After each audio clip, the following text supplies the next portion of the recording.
Halo sahabat Kompas TV, saatnya kita update 3 berita terpopuler pada hari ini, Rabu 20 Juli 2022, bersama saya, Pompe Sinulinga. Dan untuk berita pertama datang dari mantan pemimpin Front Pembela Islam Muhammad Rizik Syihab.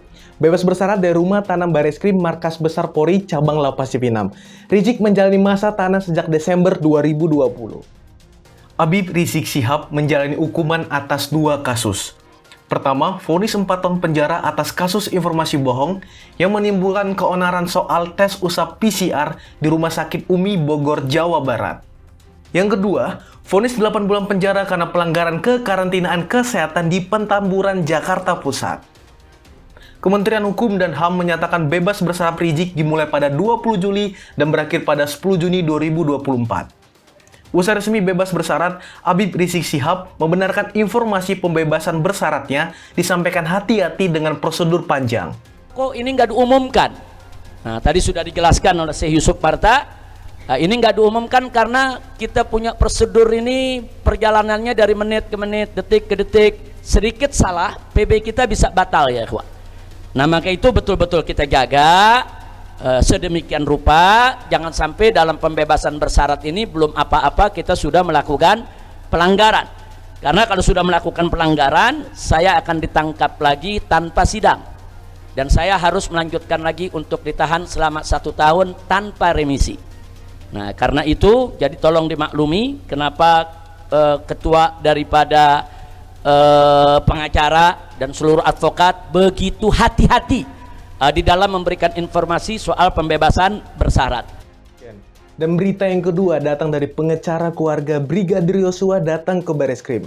Pengacara diundang untuk gelar perkara awal laporan dugaan pembunuhan Brigadir Yosua. Pengacara keluarga meminta jenazah Brigadir Yosua diotopsi ulang karena banyak temuan luka baru yang mengindikasikan jika Brigadir Yosua merupakan korban pembunuhan berencana.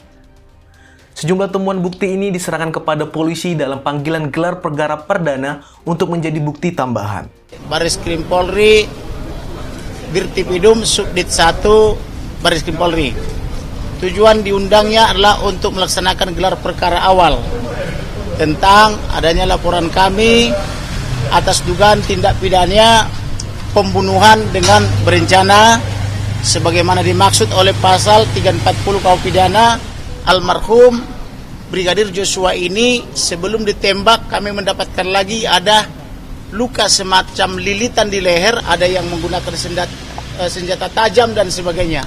Sekiranya nih perkelahian 1 lawan 1 atau tembak menembak 1 lawan 1, maka tidak mungkin ada jerat tali di leher. Nah, itulah perkembangan terbaru, kami dapat temuan lagi. Dan berita yang terakhir, Mahkamah Konstitusi menolak uji materi Undang-Undang Narkotika terkait penggunaan ganja medis untuk kesehatan.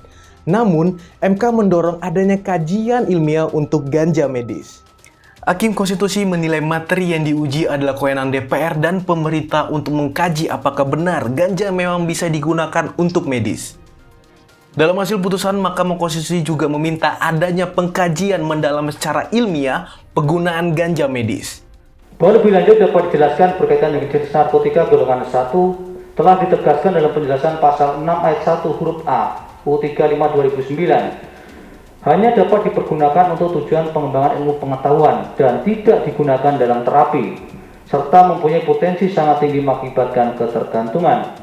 Oleh karena itu, dari pembatasan imperatif dimaksud secara sederhana dapat dipahami bahwa narkotika golongan 1 adalah jenis narkotika yang mempunyai dampak paling serius dibandingkan dengan jenis narkotika golongan lainnya. Karena itu berdasarkan fakta-fakta hukum yang diperoleh dalam persidangan telah ternyata keinginan para pemohon untuk diperbolehkannya jenis narkotika golongan 1 untuk pelayanan kesehatan dan atau terapi belum terdapat bukti telah dilakukan pengkajian dan penelitian bersifat komprehensif dan mendalam secara ilmiah. Dengan belum adanya bukti ehwal pengkajian dan penelitian secara komprehensif tersebut, maka keinginan para pemohon sulit dipertimbangkan dan dibenarkan oleh mahkamah untuk diterima alasan rasionalitasnya. Nah, itu dia 3 berita terpopuler pada hari ini. Saya Pompe Sinulinga pamit undur diri. Jangan lupa di like, di komen, serta subscribe YouTube Kompas TV.